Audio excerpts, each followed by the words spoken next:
Good morning, everybody. Happy Thursday. Welcome in to Coffee Break. Good morning to Paul, to Mike, to everybody in our comment section. Hello.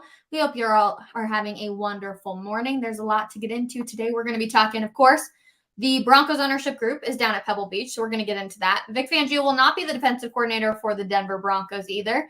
Mace is going to be joining us because he's going to give us a little bit of insight down there in Mobile, Alabama.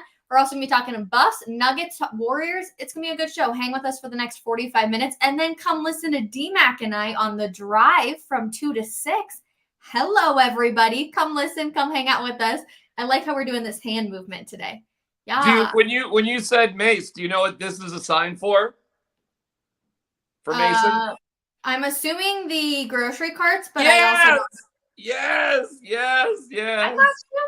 I pay attention. I, however, did mess up last night, and I did not watch the home team.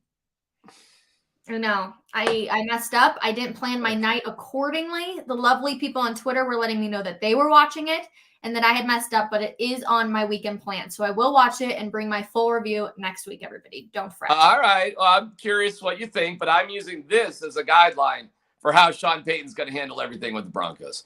And I found out, as a little note, Adam Sandler, who produced the movie, his wife is Sean Payton's ex-wife. Adam Sandler's nephew is the dopey hotel clerk. And Adam Sandler's daughter is the love interest of a 12-year-old boy.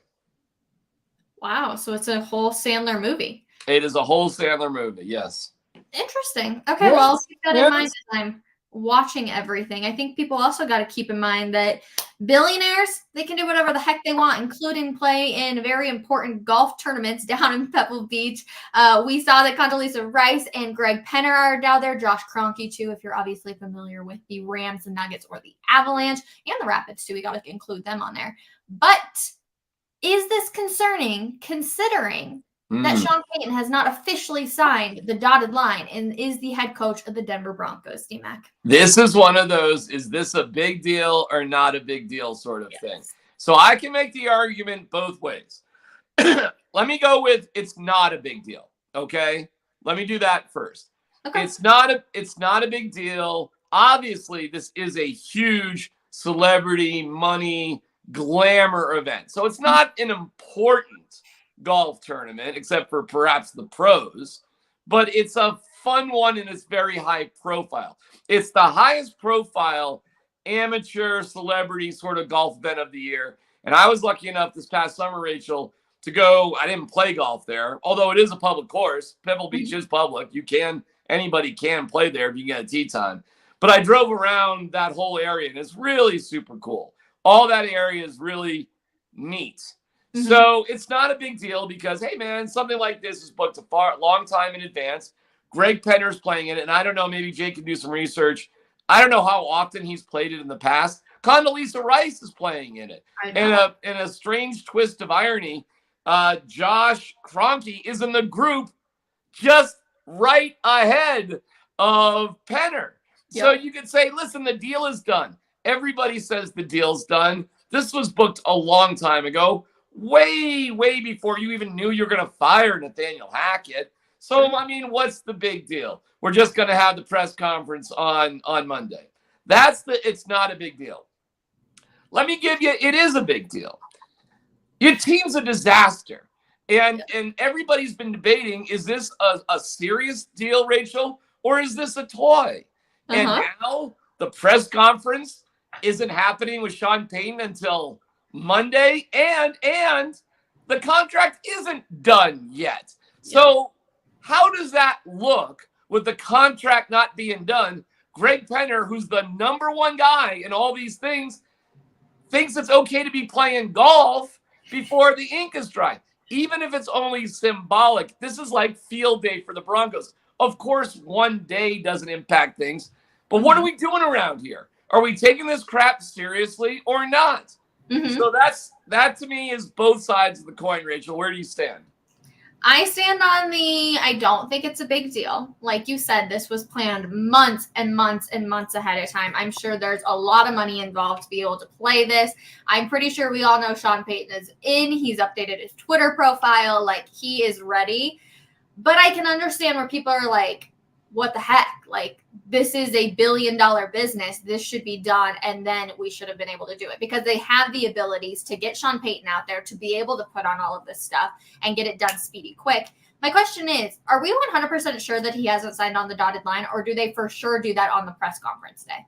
He for sure, they would have announced it. The NFL would have announced the trade, and the Broncos would have announced the hiring. Okay. There's no doubt about it. He certainly wouldn't do a press conference if it wasn't done either. Yeah. I mean, now you get to the like, well, is this what we're waiting for? Are we waiting for Greg Penner to finish his weekend of golf until he can be back in the building? If he wasn't playing golf, Rachel, to your point, could this be done today? I mean, we're hearing reports today that Sean Payton is meeting with Evero. I mean, okay, that's interesting because he hasn't officially been named the Broncos coach, but, you know, everybody's talking about it. Everybody confirms it will happen. Listen, I'll tell you this. It's somewhat of a big deal, okay? It's, to me, Rachel, while not a big deal, it leans, if we're just cutting it down the middle, it leans slightly more to it's a big deal than it's not a big deal. And here's why. It would have set a much stronger tone to everybody. Rachel, if it came out that Greg Penner gave up the opportunity to play at Pebble Beach because he wanted to focus on this deal, even if that was just symbolic and really didn't mean anything, it would at least give the message to Broncos country that, you know what, this is more important than me playing golf with a bunch of rich people and celebrities. It would have. And you know what, Rachel? This would be it.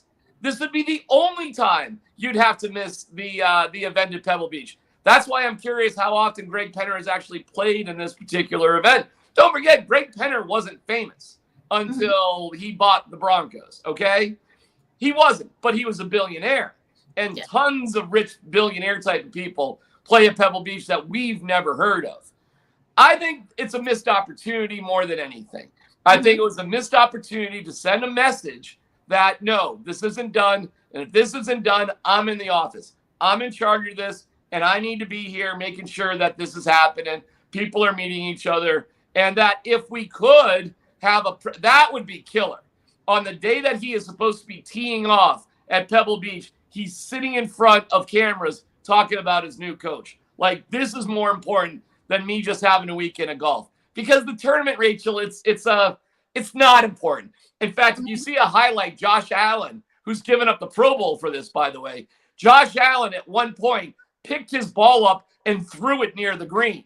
You know, it's nobody cares. This is the tournament where Bill Murray dresses in wacky outfits and, you know, is a big goofball. For the amateurs, this isn't actually important, Rachel. So is it a big deal? It's slightly a big deal, and it's more of a missed opportunity to send the right message that we're not going to accept losing. Right now, you want to go play golf? I mean, go for it. I guess you're a rich guy.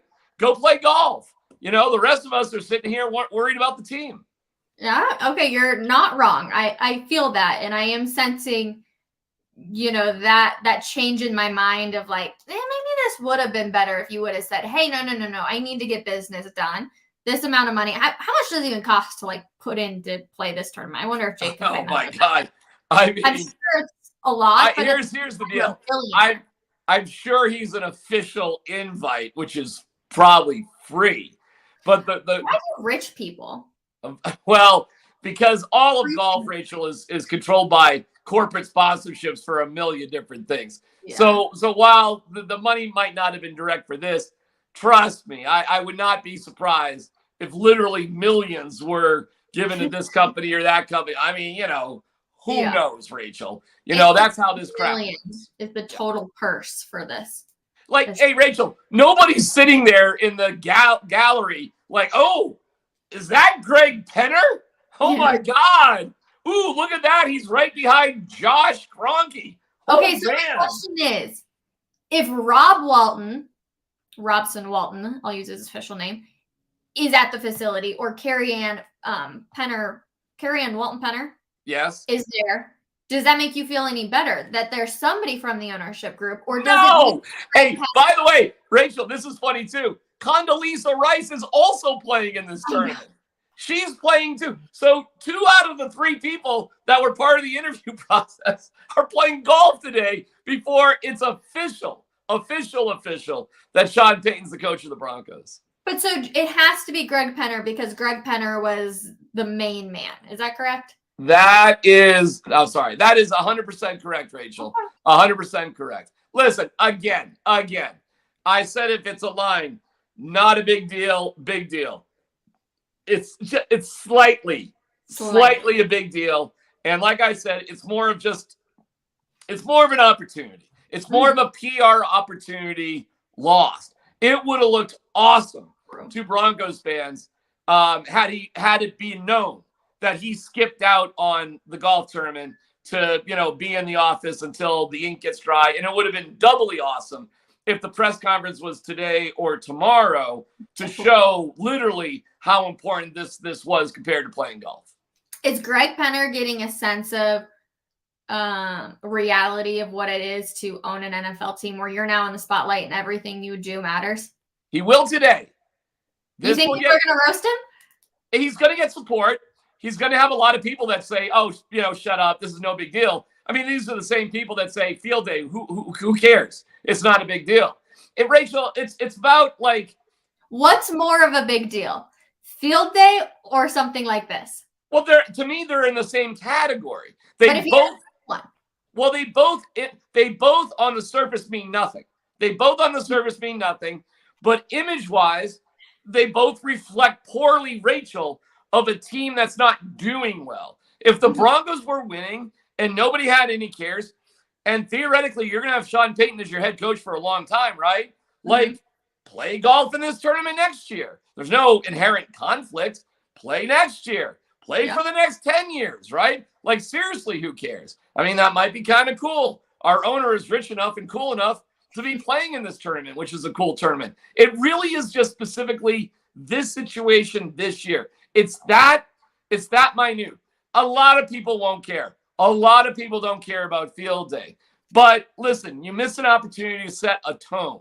He got a lot of praise, rightfully so, for putting in the new turf, $400,000. Now, they are making, Rachel, $100 million worth of improvements. So now I guess they're making $100.4 million. It's a 0.4 compared to the 100 million. Yeah. But okay, that was a good moment. That was a moment where people were like, oh, very cool. This is how much they care. They're doing a cool thing, and everybody more or less really liked that, except for cynical jerks like me that want to make it a 0.4 to the 100 million rather than, wow, way to go.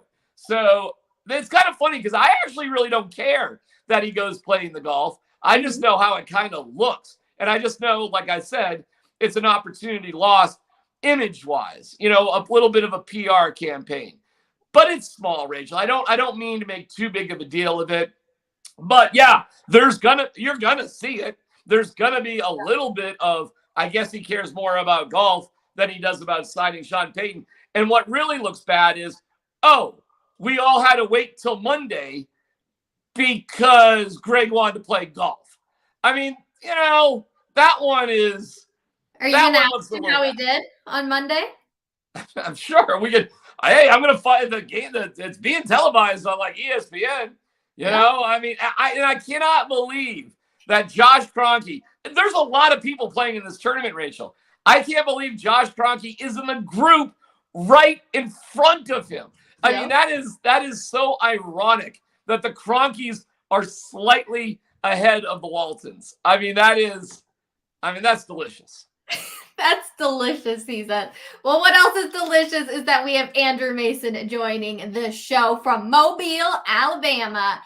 We're going to get to him, but I first have to ask, Mace, do you care that they're playing golf or no?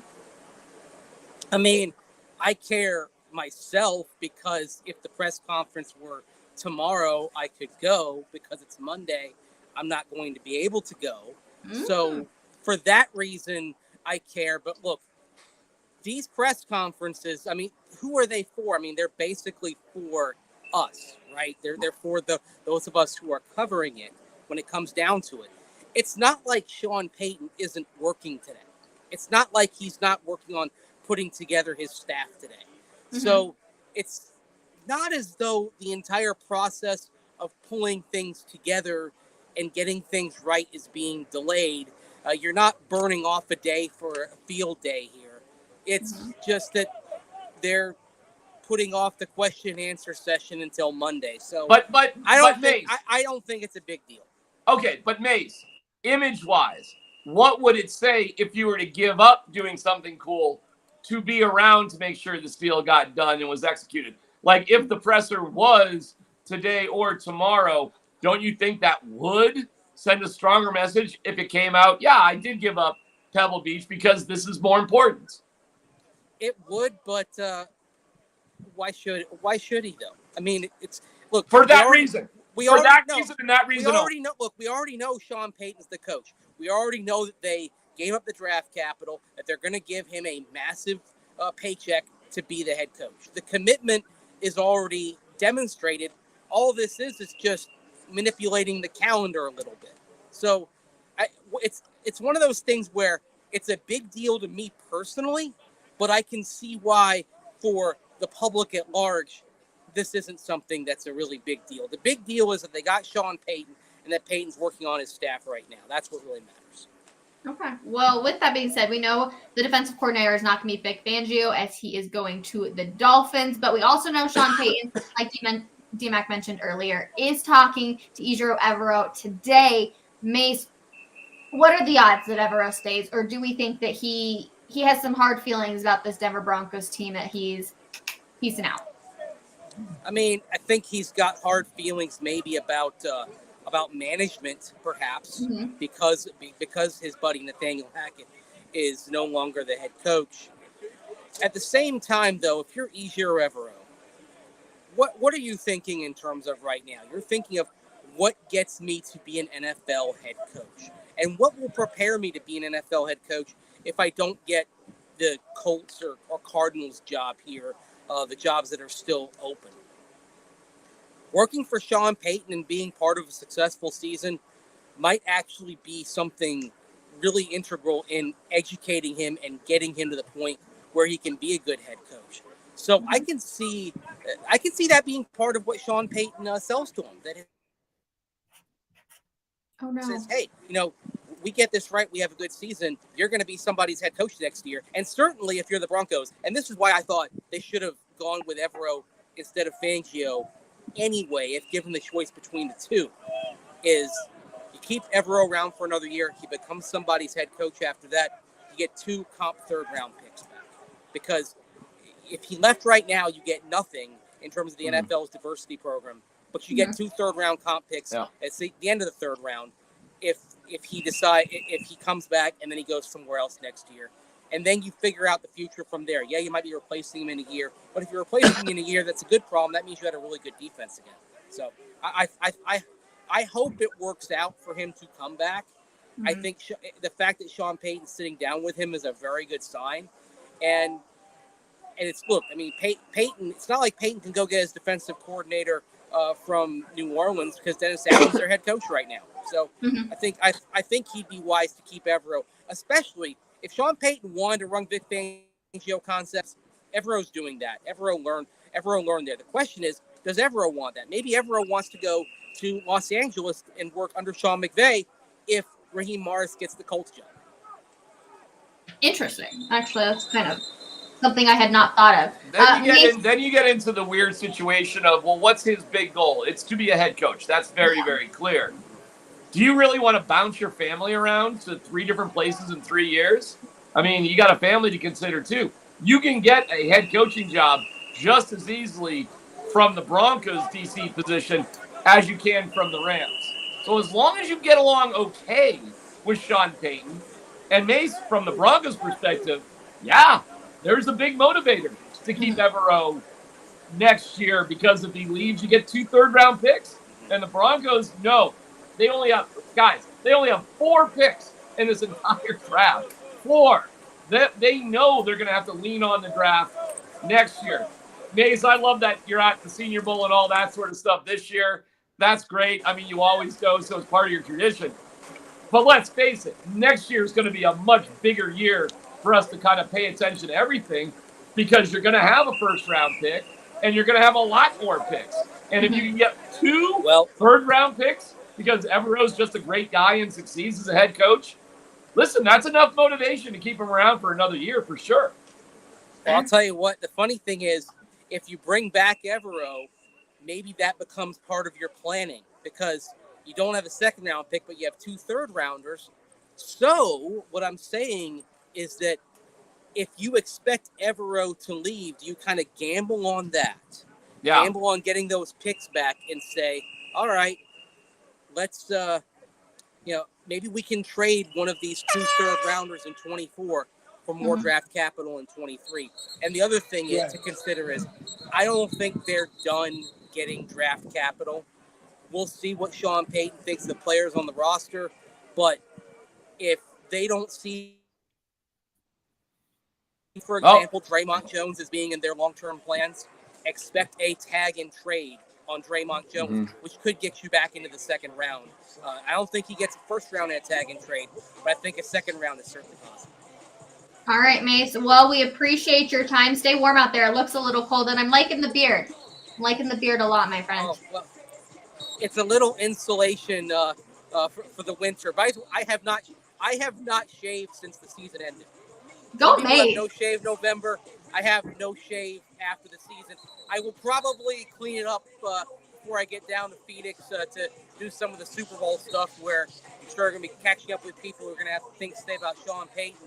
I may, D-Mac, also try to catch up with the Kelsey brothers and see what I can learn maybe about our good friend Derek Wolf from the Kelsey brothers. That'd be fantastic. Oh, yes. That's the reason to be at the Super Bowl right there. That's a good enough reason. That's awesome. There you go. Course, all right. And on top of that, one more thing for next week is DeMarcus Ware Hall of Fame finalist, and we'll be there on Thursday night to see whether DeMarcus Ware gets in the Hall of Fame or not. Well, we will definitely be paying attention to that. Mace, safe travels out to Arizona. Thank you so much for taking. Be careful though. It's spicy.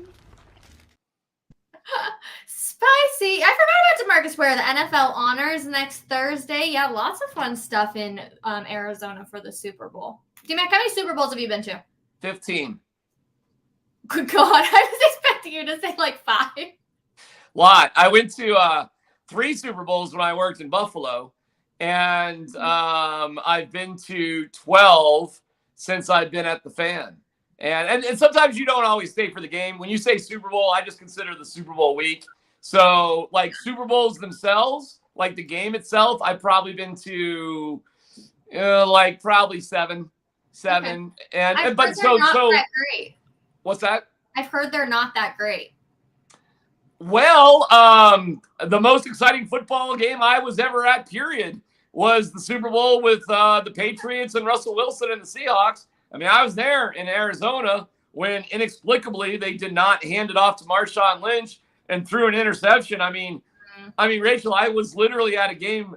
I mean, it was one of it was unbelievable. So I have been at boring Super Bowls, but that game, not only was it an exciting Super Bowl, it was the most exciting football game I've seriously ever been at. And I was at the Broncos, Panthers Super Bowl. And that was exciting because the Broncos won, but just as a pure game, I mean, I don't know how you could possibly top that Patriots Seahawks objectively as one of the greatest games of all time. So I was at that. I was, Oh, D-Mac's getting a phone call, everybody. Who could be calling him with some information? You never know. Who was it? That was a little birdie too. So I'll get to it when we're done. So that was a little, little Broncos birdie, little Nuggets birdie, Avalanche. Broncos. So, yeah, I don't think it's big stuff. So if it was big stuff, I would say hasta la vista for a few, but it can wait. I don't. Hey, we'll have something to talk about when you're on the air with me later today at 2:00. We'll see what that's all about. It'll be fun. Okay, you can't tease any of that then until we start at 2. Got it? You got it. Okay. All right. Rachel, have you ever been to a Super Bowl? I have not. I've never been to a Super Bowl.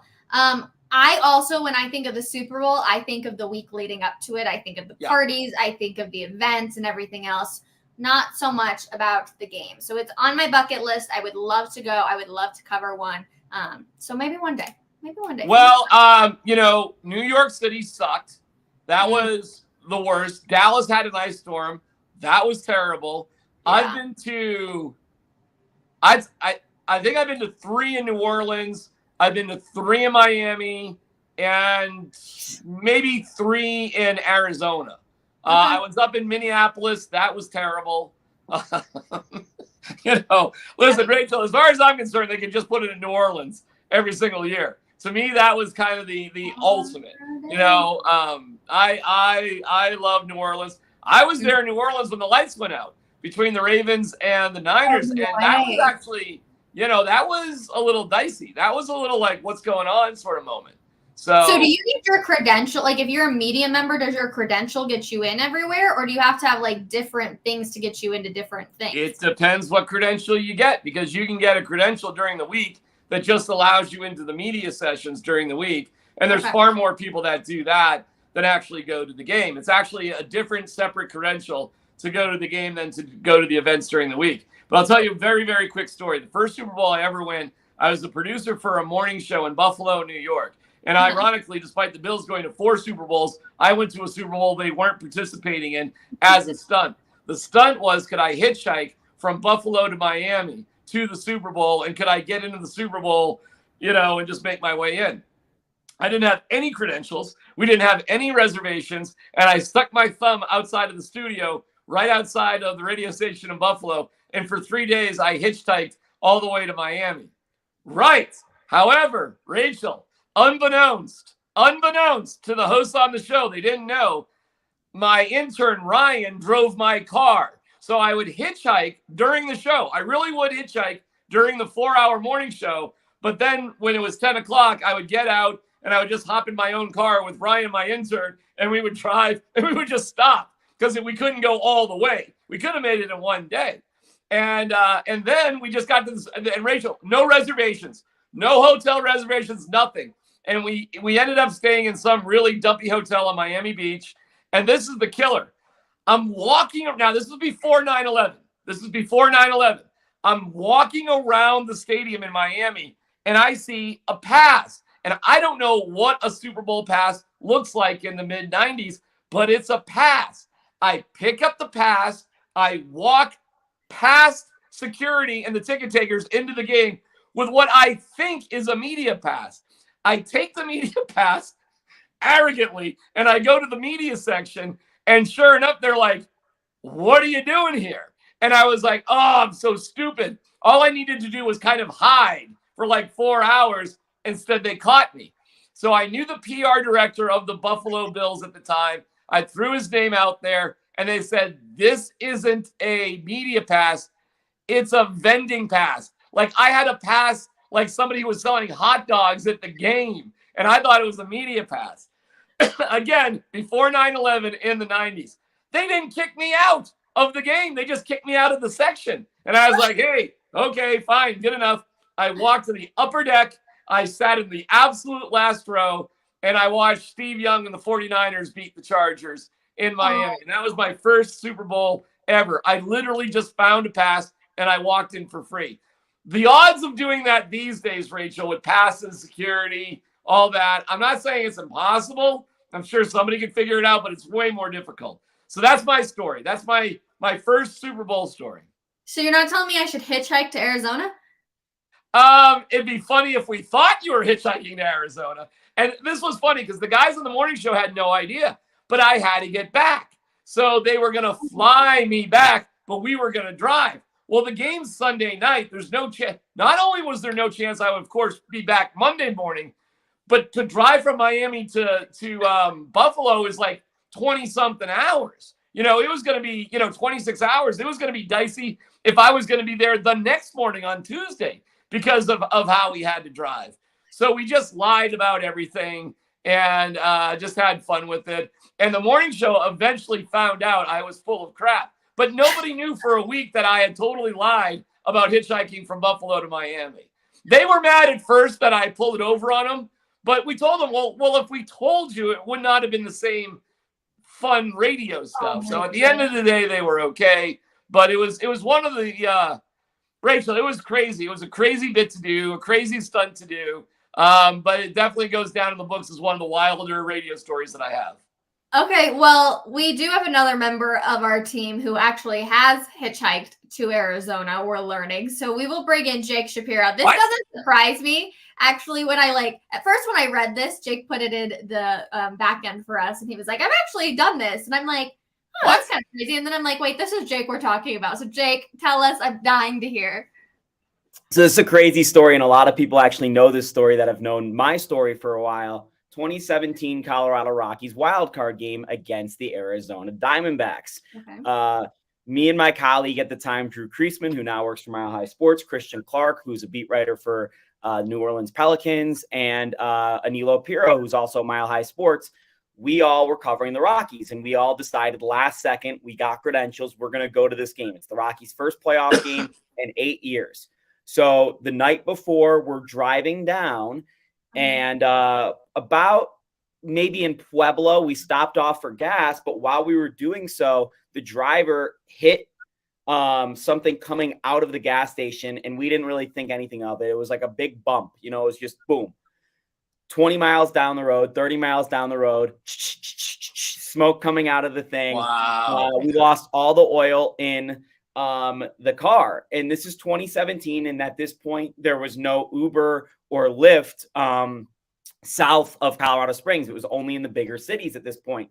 So we're like, we have no way to either get back to Colorado Springs to get to Denver, but we all want to go to Phoenix to watch this game. So what are we going to do on the side of I-25 at 8:00 at night, the night before this playoff game? Wow. So there's this older gentleman named Larry, and he covers the Rockies for the radio. He strings radio for a bunch of people. He was a broadcaster in Pittsburgh and covered all these great old teams in the 60s, 70s, and 80s. Larry is the former mayor of Walsenburg, Colorado. And Larry just so happens to be 5 miles away in Walsenburg, away from where we are on the side of I-25. So we call up Larry and say, hey, Larry, we're stuck on the side of I-25. Can we stay at your house tonight while we get the car fixed? We just need to go back to Denver tomorrow. Like, we're screwed. He said, well, where are y'all going? And we said, well, we're going to Phoenix for the baseball game. He said, well, I like baseball, as y'all know. Do you want me to take you? Wow. And we said, are you sure that's okay? And his wife, he checks in with his wife, yells at his wife. He said, yeah, that's fine. Will you get me a ticket? So we bought him a ticket. We all pitched in, got him a ticket. And we took Larry's car all the way down to Phoenix for the wild card game. And the best part was, on the way, we go, well, we were planning to drive to LA if the Rockies won this game. He said, I'd be in for that. Oh my gosh. Okay, you two are a little more wild than apparently I am. I have never hitchhiked, and at least you knew the people, Jake. That's pretty good. Yeah, Jake didn't really hitch. That's great. So that's not, it's a great story. It's a great story. Yeah. But that's not hitchhiking. You actually hitchhiked. Like, you did not know I was like this. Oh my God. I did during the show. I mean, I literally got picked up by truckers and other people on the highway.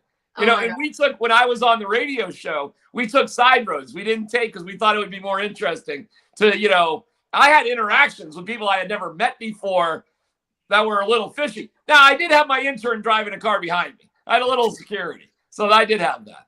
But great story from Jake. It's just not hitchhiking. That's all. For sure.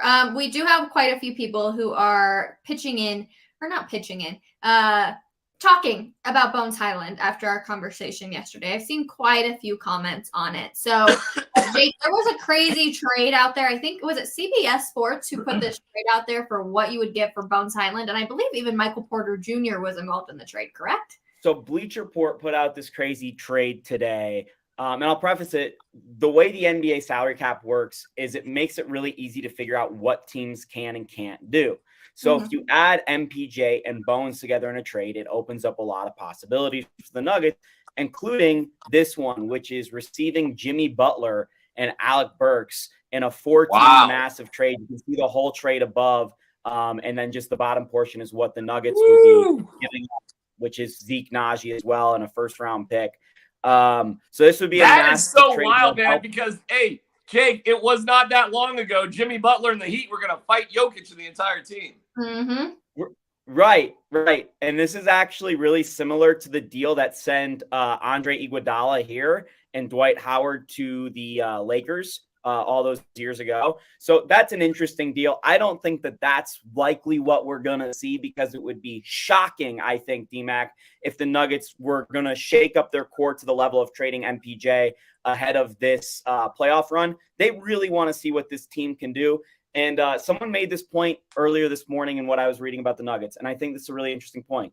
If Bones Highland is indeed out of the rotation, which it seems like he may be at this point, getting anything back for Bones Highland going into the playoff run is now more valuable than Bones Highland. Yeah, and listen, you got to, and what I've said is whatever you do has to jibe with Jokic first and Jamal Murray second. Yeah. I'm not saying Jimmy Butler's not a great player, but how does that work with Jimmy Butler and Jamal Murray? Really? I mean, you think that's going to be a blended mix, or is that oil and water? And by the way, too, I don't want to get rid of Michael Porter Jr. Michael Porter Jr. has been great. He has been much more aggressive. He's been rebounding better. His shot's been better. His body language and his vibe is fantastic. Why the hell would you want to give up Michael Porter Jr. right now? I don't.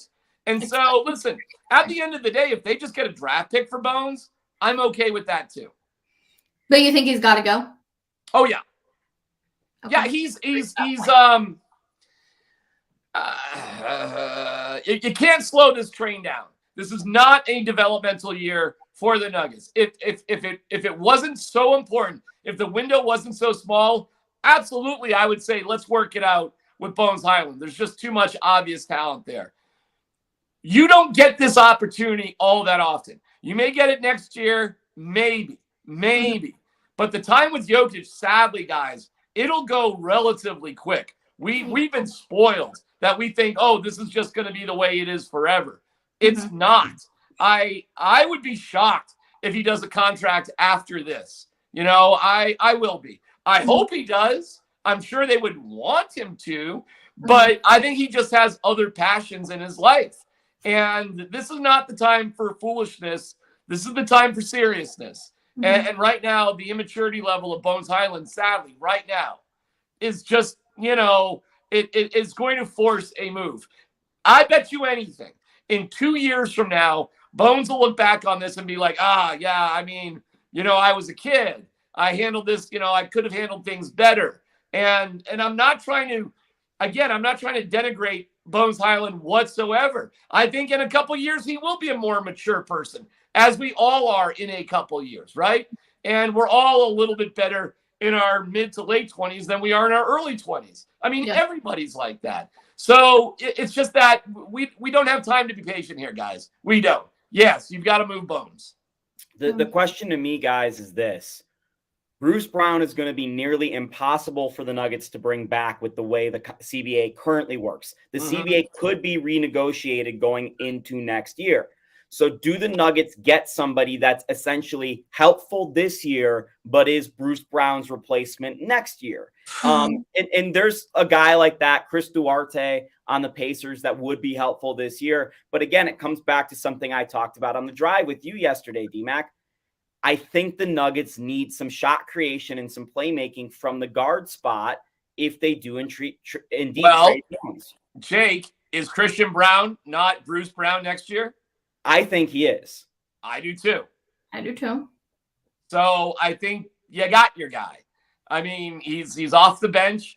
He's strong defensively. I think his shot will get better. He's already athletically, like Bruce Brown is shockingly athletic. Like, he is just not the biggest guy, and he soars amongst the monsters. The hops that Bruce Brown has are insane. And Christian Brown's got to be 3 inches taller than Bruce Brown. Gotta be, and his hops are ridiculous too. Bruce Brown, you're not going to listen. We are so spoiled. What a great acquisition for a year Bruce Brown was. Okay. I mean, this guy would be starting on 90% of all teams in the NBA, maybe 95. He's that good. He is going to get huge money next year, and it's going to suck to lose him. Super suck to lose him, but he can't turn down that opportunity. So I'm not focused on it. I don't know how you get another Bruce Brown. That's how rare I think he is. That's why I think Christian Brown sort of, I think he fills that role. Christian is at least a little bit bigger and has a possibility of being a better defender. Mm-hmm. There's no chance, sadly, that Bones Highland will ever be a quality defender in the NBA. His body just won't, it just won't happen. I wish it wasn't the case. It's just not going to happen. I disagree with that. I think he can be a good off-ball defender because he does read the court well, and he's got a long wingspan. Is he ever going to be locking up the other team's, point of attack? No.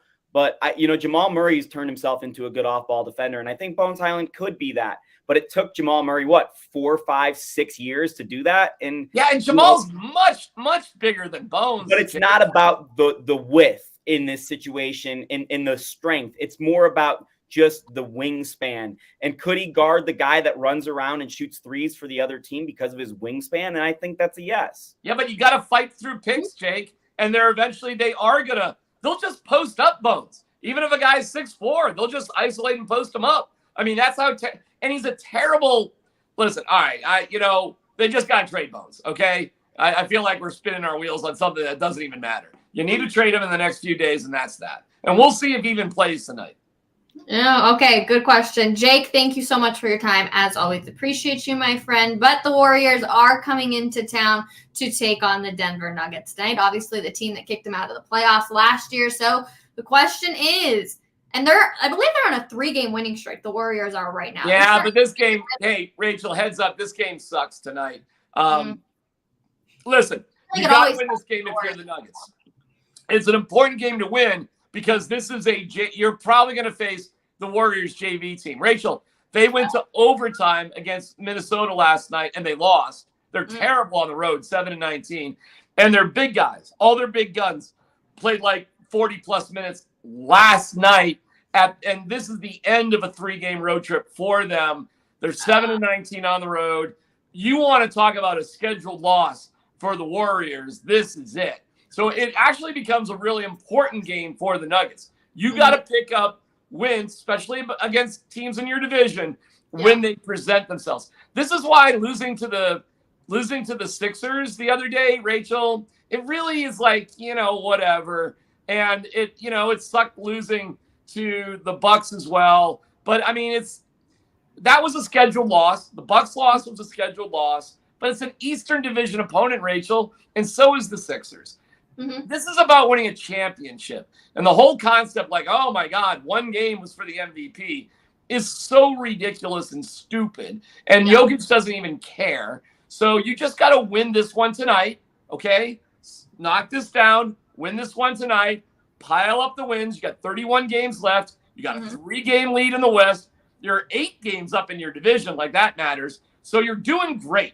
And you just need to lock it down tonight against a Warriors team that inevitably, if they even play their stars, they won't play their stars that much. This should be a relatively easy win for the Nuggets tonight.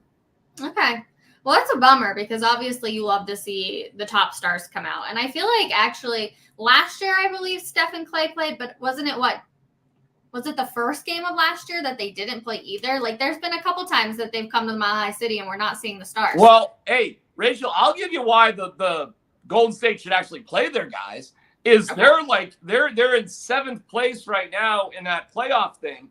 True. They are terrible on the road. If you're the Warriors, you got to win games at some point. You're going to have to extend your best players at some point because you don't want to play in that playoff series sort of thing.